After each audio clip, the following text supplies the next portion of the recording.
नमस्कार, बहुत स्वागत है आपका। विस्तार न्यूज देख रहे हैं आप और मैं हूं आपके साथ सुमित शर्मा। सबसे पहले बात होगी कांग्रेस की। लोकसभा चुनाव में हार के बाद कांग्रेस में सर्जरी हुई है, एक बड़ी सर्जरी हम कहेंगे इसे। एमपी यूथ कांग्रेस ने विधानसभा अध्यक्षों को हटा दिया है। नए सिरे से बनाया जाएगा अब संगठन। यूथ कांग्रेस के अध्यक्ष मितेंद्र सिंह अपनी नई टीम बनाएंगे। जी हां, लोकसभा चुनाव में जो करारी हार का सामना करना पड़ा है कांग्रेस पार्टी को, 29 की 29 सीटें हार गए, 6 से 7 सीटें और मैं तो कहूंगा 12 सीटें जीतने का दावा कांग्रेस पार्टी यहां पर कर रही थी, लेकिन एक भी सीट नहीं जीत पाई। कमलनाथ छिंदवाड़ा भी नहीं बचा पाए, कांग्रेस अपना गढ़ छिंदवाड़ा भी नहीं बचा पाई है। इसको लेकर अब सर्जरी कांग्रेस में। एमपी यूथ कांग्रेस के विधानसभा अध्यक्षों को हटा दिया गया। आप सभी ने देखा है कि यूथ कांग्रेस के विधानसभा अध्यक्षों की कार्यकारिणी को भंग कर दिया गया है। आदरणीय जीतू पटवारी जी, उमंग सिंघार जी, राष्ट्रीय अध्यक्ष जी और हमारे सभी प्रभारियों से बात करके हम लोगों ने ये फैसला लिया कि जो कार्य करने वाले विधानसभा अध्यक्ष हैं उनको आने वाले समय में पुनः स्थान दिया जाए और जो कार्य नहीं कर रहे हैं उनके लिए पार्टी में कोई स्थान नहीं है। जैसे मैंने पहले भी कहा था, तथाकथित जो काम करेगा वो जगह पाएगा। तो आज हमारी विधानसभा अध्यक्षों की कमेटी को भंग किया गया है और आने वाले समय में हमने जो फॉर्मेट रखा है वो एक ही फॉर्मेट है, काम करो और जगह पाओ। और इसी खबर पर अधिक जानकारी के लिए हम सीधे बातचीत करेंगे। हमारे सहयोगी सूरज तिवारी हमारे साथ भोपाल से जुड़ गए हैं लाइव। सूरज, बदलाव के अलावा कोई विकल्प कांग्रेस पार्टी के पास बचता नहीं है। विधानसभा चुनाव हारे, बदलाव हो गया, जीतू पटवारी अध्यक्ष बन गए और भी कई बदलाव हुए। अब लोकसभा चुनाव में हार मिली है तो फिर से सर्जरी कांग्रेस पार्टी में। देखिए, निश्चित तौर पर सुमित, सर्जरी तो बनती ही है, क्योंकि जिस तरह से कांग्रेस पार्टी, अगर विधानसभा चुनाव की बात करें, विधानसभा चुनाव में कांग्रेस पार्टी को हार हुई, समीक्षा की बात हुई, बड़े बड़े नेताओं ने समीक्षा की बात कही, लेकिन ऐसी कैसी समीक्षा हुई कि लोकसभा चुनाव आते आते यहाँ पर कांग्रेस को एक भी सीटें नहीं मिली, यानी 0 पर 0 पर सिमट गई कांग्रेस मध्य प्रदेश में। अब जो बड़ा एक्शन लिया गया है, यूथ कांग्रेस के जो अध्यक्ष हैं, प्रदेश अध्यक्ष जो यूथ कांग्रेस के हैं मितेंद्र सिंह यादव, उन्होंने बकायदे कहा है कि विधानसभा के जो अध्यक्षों की कार्यकारिणी थी वो भंग कर दी गई। विधानसभा वार जो चुनाव में कांग्रेस ने अध्यक्ष बनाए थे, अलग अलग विधानसभा में अलग अलग अध्यक्ष होते हैं, उस कार्यकारिणी को पूरी तरीके से भंग कर दिया गया, यानी उन अध्यक्षों को पद से मुक्त कर दिया गया है। यानी अब कांग्रेस के लगातार नेता भी कह रहे हैं कि वो अब नई सिरे से कांग्रेस को खड़ा करेंगे। पूरी जो हार हुई है, अगले चुनाव के लिए कांग्रेस को नए सिरे से खड़ा करेंगे और पूरी समीक्षा करेंगे कि आखिरकार कौन सी वो चूक रही। बिल्कुल, लेकिन लोकसभा चुनाव में जो हार मिली है कांग्रेस पार्टी को, उसको जो हार मिली है कांग्रेस पार्टी को, उसके लिए आप केवल यूथ कांग्रेस को ही जिम्मेदार तो नहीं मान सकते ना। जो सीनियर हैं, जो अनुभवी हैं, क्या उन पर भी गाज गिर सकती है क्या?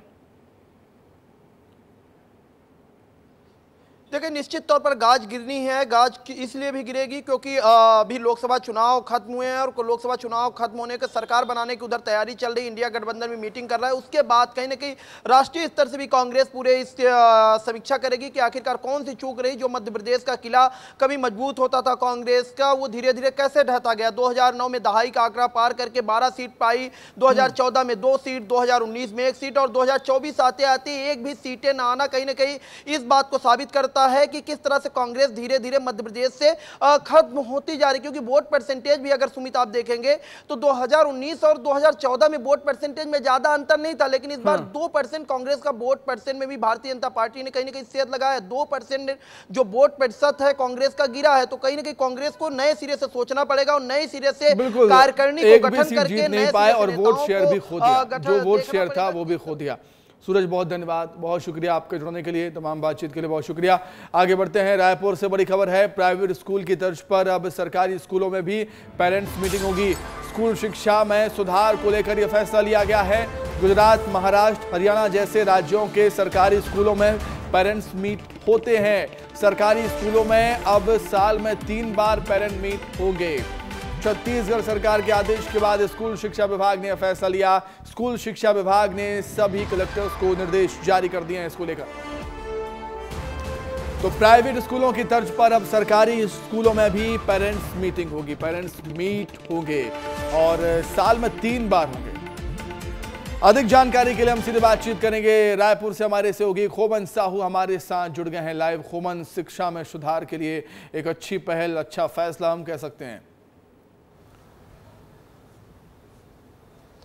देखिए, निश्चित तौर पर सुमित, क्योंकि सरकार अब चाहती है कि जो सरकारी स्कूल है उस पर सुधार हो, और यही कारण है कि जो पेरेंट्स मीट की बात सरकार ने जो कही है, जो साल में 3 बार करने जा रही है, इससे कहीं ना कहीं जो शिक्षा व्यवस्था है उस पर सुधार होगा। क्योंकि पेरेंट्स मीट जब होती है तो पेरेंट्स एक एक बच्चे का ध्यान रखते हैं, ऐसे में क्या कुछ कमियां हैं बच्चों में, इसका भी जो कहीं ना कहीं जो सहयोग है वो शिक्षकों को बताते हुए नज़र आते हैं। और तो यही कारण है कि जो पेरेंट्स है वो शिक्षकों को सलाह देंगे किस क्षेत्र में जो शिक्षकों को काम करना चाहिए। तो कुल मिलाकर समझा जा सकता है इससे कहीं ना कहीं जो शिक्षा व्यवस्था है उस पर सुधार होने वाली है सुमित। निश्चित तौर पर, और कहीं ना कहीं जब पेरेंट्स भी जाएंगे सरकारी स्कूलों के, जो बच्चे पढ़ते हैं सरकारी स्कूलों में, उनके पेरेंट्स भी जाएंगे तो कहीं ना कहीं पेरेंट्स को भी फ़ायदा मिलेगा और कहीं ना कहीं बच्चों को भी इस चीज़ का फ़ायदा मिलेगा। खोमन,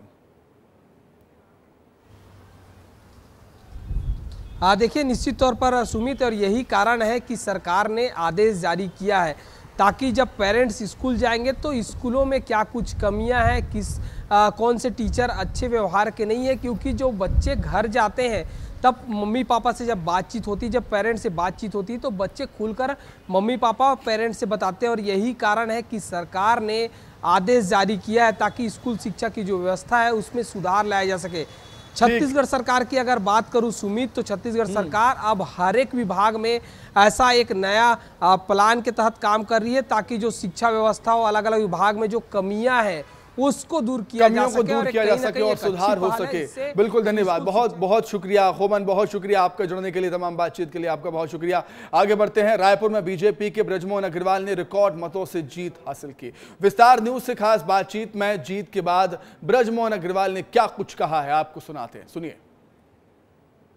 बृजमोहन अग्रवाल जी ये मौजूद है, देख सकते हैं। सर, आज आप लोग दिल्ली भी जाने वाले हैं, सुनने में ये आ रहा है कि बड़ी जिम्मेदारी आपको मिल सकती है। अब ये तो पार्टी का शीर्ष नेतृत्व तय करेगा, वो जो तय करेगा वो शिरोधार्य होगा।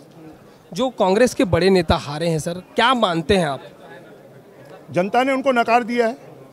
मोदी की गारंटी पर जिस तरीके से जनता ने लोकसभा चुनाव में भी भरोसा जताया है, क्या कहेंगे सर? मोदी जी शाश्वत सत्य हैं और वो देश का नेतृत्व करेंगे और देश को आगे बढ़ाएंगे। मंत्री बृजमोहन अग्रवाल को कह रहे हैं कि अलग अलग तरीके से जो जिम्मेदारी निभाई गई है उस पर मुख्यमंत्री जी को बात करते हैं, और ये सुना जा सकता है कि इस तरीके से जो रायपुर लोकसभा के सांसद हैं बृजमोहन अग्रवाल और मुख्यमंत्री विष्णुदेव साय हैं, वो जा रहे हैं। और लगातार जो कहा जा सकता है कि जो बड़े नेता कांग्रेस के हारे हैं, उनका यही कहना है कि उनका हार तय था। कैमरा पर्सन किशोर के साथ खोमन साहू, विस्तार न्यूज, रायपुर। तो लोकसभा चुनाव के नतीजे सामने आ चुके हैं। छत्तीसगढ़ में 11 लोकसभा सीटों में बीजेपी ने 10 सीटों पर जीत हासिल की। प्रदेश की सबसे हॉट सीट कहे जाने वाली राजनांदगांव लोकसभा सीट में पूर्व मुख्यमंत्री भूपेश बघेल को सांसद संतोष पांडे ने बड़ी मार्जिन के साथ हरा दिया। इसके अलावा युवा विधायक देवेंद्र यादव को बिलासपुर लोकसभा से बीजेपी के तोखन साहू ने बड़े अंतर से हराया। और इस बीच अभिनंदन कार्यक्रम में शामिल होने के लिए दोनों ही सांसद आज बीजेपी दफ्तर पहुंचे और इस मौके पर विस्तार न्यूज से खास बातचीत की है, सुनाते हैं आपको। राजनांदगांव लोकसभा सीट में एक बड़ी जीत हासिल की है संतोष पांडे जी ने, जो भाजपा के हैं। पांडे जी, जीत की बधाई हो, आपको ढेर सारी शुभकामनाएं। क्या कहेंगे जनता राजनांदगांव के मतदाताओं को? मैं राजनांदगांव के मतदाताओं के प्रति कृतज्ञ हूं। मैं उनको नमन करता हूं, प्रणाम करता हूं।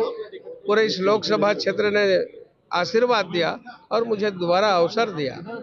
हमारे कार्यकर्ताओं ने अथक परिश्रम और मेहनत किया है। हमारे सभी प्रदेश और राष्ट्र के कार्यकर्ता, अपने पदाधिकारियों, उनका स्नेह आशीर्वाद, उन्होंने कैंपेनिंग किया है, उसी का परिणाम है। लगातार केंद्र में भी आपको मंत्री बनाने की चर्चा जोरों पे है, इसके लिए क्या कहेंगे? ये मेरे क्षेत्र का काम नहीं है, ये तो मेरे से ऊपर का दायरा है और मुझे अपनी औकात मालूम है, इसलिए मैं उन बातों की तरफ ध्यान नहीं देता। बाकी 400 पार की नारा आपके लोग पूरा लगा रहे हैं, भाजपा के लोग, इसमें कहीं ना कहीं से कमी हुई है, इसके लिए क्या आगे की रणनीति है भाजपा की? आगे रणनीति भी बनेगी, उसके लिए समीक्षा भी होगी, उसका विश्लेषण भी करेंगे। तो ये थे हमारे साथ सांसद संतोष पांडे जी। विस्तार न्यूज के लिए मनोज सिंह, राजनाथ गांव से।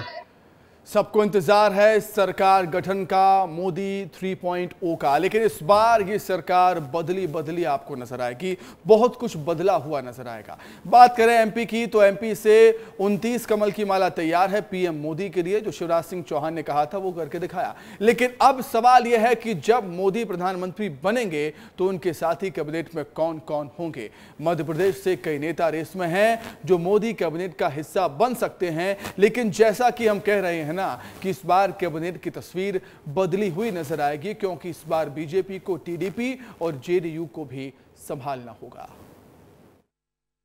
लोकसभा चुनाव 2024 में बीजेपी ने मध्य प्रदेश में 29 की 29 सीटें जीतकर रिकॉर्ड कायम किया है।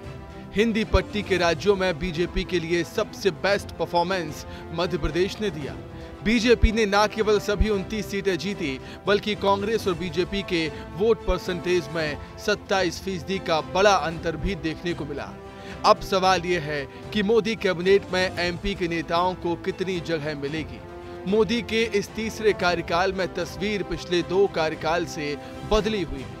आमतौर पर चौंकाने वाले फैसले लेने वाले मोदी के पास इस कार्यकाल में इसकी ज्यादा गुंजाइश नहीं है। उन्हें पहले अपने दोनों सहयोगी दलों टीडीपी और जेडीयू को भी साधना होगा। इसके बाद बची सीटों पर बीजेपी के मंत्रियों को एडजस्ट करना होगा। इसलिए जो स्वाभाविक दावेदार हैं, पहले उन्हें ही वरीयता मिलेगी।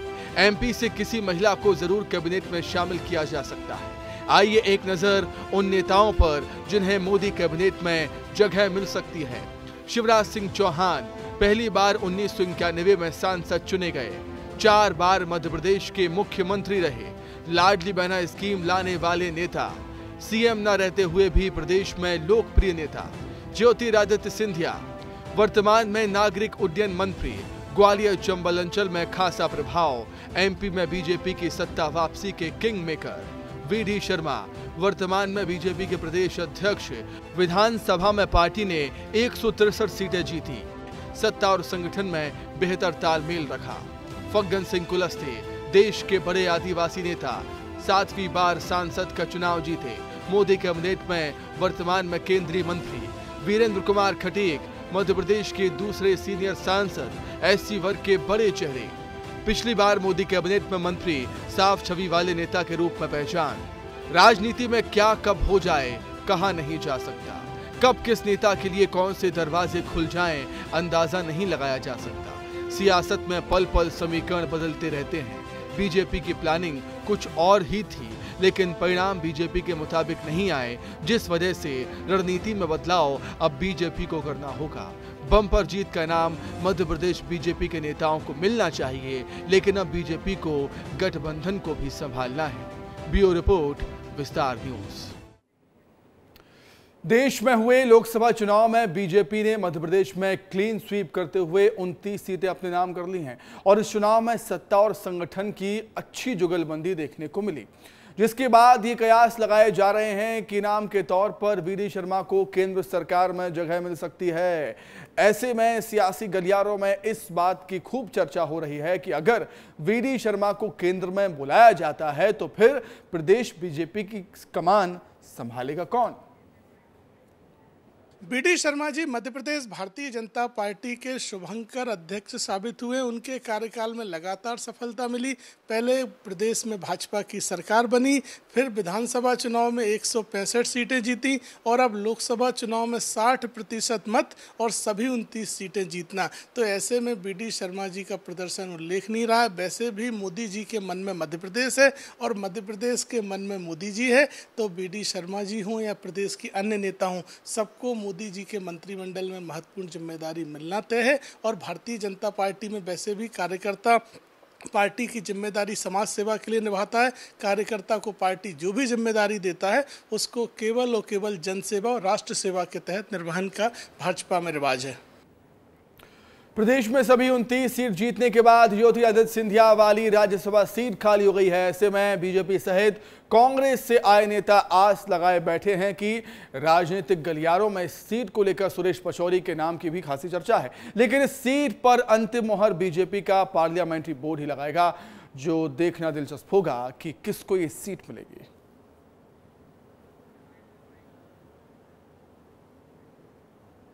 देखिए, राज्यसभा में किसको भेजा जाएगा, कौन चेहरा होगा, ये हमारा पार्लियामेंट्री बोर्ड तय करेगा और शीर्ष नेतृत्व तय करेगा। अभी समय है, उसमें उसकी तारीखें घोषित होंगी, पार्टी उस विषय चिंतन करके मनन करके एक उपयुक्त व्यक्ति को भेजेगा। वहीं भोपाल में सीएम डॉक्टर मोहन यादव से नवनिर्वाचित सांसद मिले और इन सांसदों ने मुख्यमंत्री को जीत की बधाई दी है। सीएम से मिलने वाले सांसदों में भोपाल के आलोक शर्मा, होशंगाबाद के सांसद दर्शन सिंह चौधरी, राजगढ़ सांसद रोडमल नागर, धार से सांसद सावित्री ठाकुर और कुछ बीजेपी नेताओं ने उनसे मुलाकात कर बधाई दी उनको। राजगढ़ लोकसभा सीट से कांग्रेस के कद्दावर नेता दिग्विजय सिंह को शिकस्त देने वाले बीजेपी के रोडमल नागर की चर्चा हर जगह हो रही है। नागर ने बड़े मार्जिन से ये सीट जीती है। विस्तार न्यूज से उन्होंने खास बातचीत की, सुनिए आप। भारतीय जनता पार्टी ने लोकसभा की सभी 29 सीटें जीत ली हैं और राजगढ़ जो कि सबसे चर्चित सीट थी वो भी भारतीय जनता पार्टी के खाते आई है। रोडमल नागर जी जिन्होंने दिग्विजय सिंह को हराया भी हमारे साथ में है। इस जीत का श्रेय किसको देंगे? देखिए, इस जीत का श्रेय हमारे यशस्वी प्रधानमंत्री आदरणीय नरेंद्र मोदी जी, उनकी जो नीतियां हैं, उनके प्रति जो आकर्षण है, ये जनता ने महसूस किया। दिल्ली से बुलावा आ गया है, कब जाना है? आज निकल रहे हैं, अभी जा रहे हैं। दिग्विजय सिंह राजनीति के चाणक्य कहलाते हैं, बड़े मास्टरमाइंड माने जाते हैं और अपने गृह जिले में ही जनता ने उन्हें मुँह की। देखिए, निश्चित रूप से वो चाणक्य हैं, निश्चित रूप से वो मास्टरमाइंड हैं, लेकिन उनका जादू राजगढ़ लोकसभा क्षेत्र में चल नहीं पाया क्योंकि उनको वो टेस्टेड थे। उन्होंने राजगढ़ के लिए कुछ नहीं किया। जब से भारतीय जनता पार्टी की वहाँ सरकार आई है, तब से लोगों की जिंदगियां बदल गई है। तो ये थे रोडमल नागर जी, राजगढ़ से भारतीय जनता पार्टी के सांसद हैं और कह रहे हैं कि निश्चित रूप से दिग्विजय सिंह मास्टरमाइंड हैं, लेकिन उनका जादू राजगढ़ की जनता पर नहीं चला क्योंकि उन्होंने राजगढ़ के लिए कभी कुछ किया नहीं। कैमरा पर्सन वीरेंद्र के साथ अंचल शुक्ला, विस्तार न्यूज, भोपाल। लोकसभा चुनाव में प्रदेश की सभी 29 सीट जीतने के बाद कैबिनेट मंत्री विश्वास सारंग ने कहा कि नरेंद्र मोदी के चेहरे पर पूरा देश विश्वास करता है। बीजेपी की रीति नीति से देश की जनता प्रभावित है और यही वजह है कि बीजेपी ने प्रदेश में क्लीन स्वीप किया है। और हिंदुत्व और सनातन को लेकर क्या कुछ कहा विश्वास सारंग ने, सुनिए आप। मंत्री विश्वास सारंग जी अभी हमारे साथ में हैं। आपने कहा था 29 की 29 से जीतेंगे और जीत गए। निश्चित रूप से ये प्रसन्नता की बात है। एमपी के मन में मोदी और मोदी के मन में एमपी। मध्य प्रदेश ने जिस तरीके से क्लीन स्वीप किया है तो मोदी मंत्रिमंडल में ज़्यादा डिमांड बढ़ी। ये तो हमारा विषय नहीं है, इस विषय में मैं कुछ कह भी नहीं सकता। मुख्य मुद्दा ये है कि इस देश को नया आयाम देने के लिए, नई गति से विकास और कल्याण की राजनीति को आगे बढ़ाने के लिए मोदी जी फिर से प्रधानमंत्री बने। ये हम भारतवासियों के लिए बहुत सौभाग्य की बात। पूरी 29 हम लोकसभा जीते हैं। राजगढ़ में भी राजगढ़ की जनता ने पूरा मन बनाया कि मोदी जी को प्रधानमंत्री बनाया और मोदी जी के लिए वोट किया। सनातन और हिंदू धर्म की बात लगातार भारतीय जनता पार्टी करती है। मोदी जी का भी तीसरा टर्म है, प्रधानमंत्री के तौर पर वो शपथ लेने जा रहे हैं, तो क्या आप इस पर जोर दिए? नहीं, देखिए, पहले से ही जो हो रहा है, सनातन और हिंदू संस्कृति केवल हिंदुस्तान के लिए नहीं, पूरी दुनिया के लिए बहुत ज़रूरी है। सनातन का मूल उद्देश्य ही दुनिया की शांति है, दुनिया का विश्व बंधुत्व है, तो इसलिए दुनिया को दिशा दिखानी है तो सनातन को आगे आना ही है। तो सनातन को आगे आना ही है और पहले भी भारतीय जनता पार्टी हिंदुत्व और सनातन की बात करती थी और उस पर लगातार आगे भी काम कर रही है। प्रधानमंत्री नरेंद्र मोदी तीसरी बार शपथ लेंगे और उसके बाद देश विकसित भारत की ओर अग्रसर होगा। कैमरा पर्सन वीरेंद्र के साथ अंचल शुक्ला, विस्तार न्यूज। लोकसभा चुनाव में बीजेपी ने प्रचंड बहुमत से जीत हासिल की। बीजेपी ने छत्तीसगढ़ की 11 लोकसभा सीटों में से 10 सीटें जीती। सरगुजा लोकसभा सीट पर जीत के सूत्रधार रहे कृषि मंत्री रामविचार नेताम ने विस्तार न्यूज से खास बातचीत की है, सुनिए। सरगुजा सीट के जीत के सूत्रधार रहे हमारे साथ रामविचार नेताम जी हैं, कृषि मंत्री हैं प्रदेश में। मंत्री जी, सरगुजा के आप सूत्रधार रहे हैं जीत के, क्या कहेंगे आप?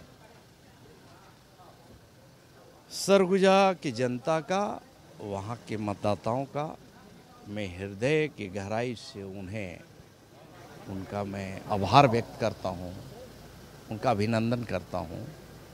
हमारे हजारों हजार कार्यकर्ताओं ने दिन रात मेहनत करके इस चिलचिलाती धूप में अपने घर परिवार त्याग करके लोगों ने जहां सेवा दिया, काम किया, और मोदी जी की गारंटी के तहत विष्णुदेव साय जी की गारंटी पर विश्वास करते हुए वहाँ के मतदाताओं ने, वहाँ की जनता ने भारतीय जनता पार्टी पर भरोसा जताया। कांग्रेस के कई बड़ी लीडर हार गए छत्तीसगढ़ में, कैसे देखते हैं इसको आप? देखिए, लीडर कहाँ बचे हैं? कांग्रेस के कार्यकर्ता उन लीडरों को खोज रहे हैं।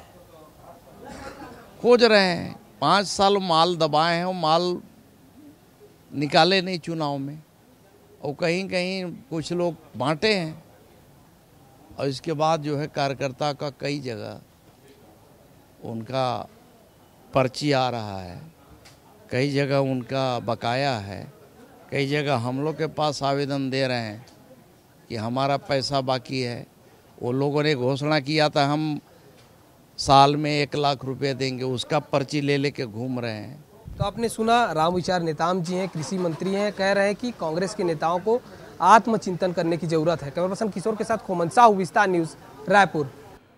चुनाव नतीजे सामने आने के बाद जीते हुए सांसदों के बैनर पोस्टर प्रदेश भर में बांट दिए गए। वहीं छत्तीसगढ़ के नवनिर्वाचित सांसदों का बैनर दिल्ली के छत्तीसगढ़ भवन के बाहर भी लगाया गया है, जिसमें जीते हुए सभी 11 सांसदों की तस्वीर लगाई गई है। बता दें कि सभी नवनिर्वाचित सांसद अब दिल्ली की ओर रुख करेंगे और संसदीय दल की बैठक में शामिल होने के लिए दिल्ली पहुंचेंगे।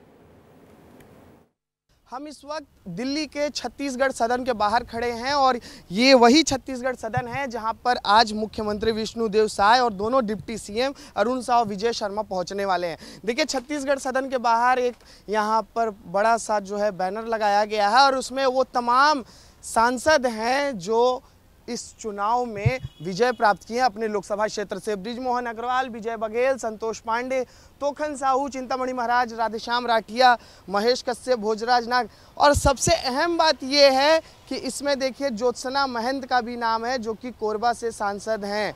साथ ही देखिए कमलेश जांगड़े और रूप कुमारी चौधरी, मतलब 10 जो सांसद हैं वो बीजेपी के चुन कर आए हैं छत्तीसगढ़ से, और वहीं एकमात्र सांसद ज्योत्सना महंत जिन्होंने कोरबा से जीत दर्ज किया है जो कि कांग्रेस पार्टी से आती है। तो इस तरीके से 10 सांसद बीजेपी के और एक कांग्रेस के छत्तीसगढ़ से चुनकर संसद में पहुंचेंगे और उसका यहाँ पर देखिए पोस्टर भी लगा दिया गया है और बाकायदा यहाँ पर छत्तीसगढ़ महतारी की तस्वीर भी लगाई गई है। देखिए किस तरीके से, तो ये जो छत्तीसगढ़ महतारी की तस्वीर लगाने की परंपरा है ये सिर्फ छत्तीसगढ़ में ही नहीं बल्कि दिल्ली में भी दिख रहा है, और हम आपको दिखा रहे हैं कि छत्तीसगढ़ सदन के बाहर में किस तरीके से छत्तीसगढ़ महतारी की भी तस्वीर लगाई गई है। अब निगाहें इस बात पर रहेंगी कि जब सीएम और डिप्टी सीएम दिल्ली पहुंचेंगे तो किस तरीके का हलचल होता है और क्या कुछ राजनीतिक गलियारों में सामने निकलकर आती है। कैमरा पर्सन दुर्गेश साहू के साथ अनमोल तिवारी, विस्तार न्यूज।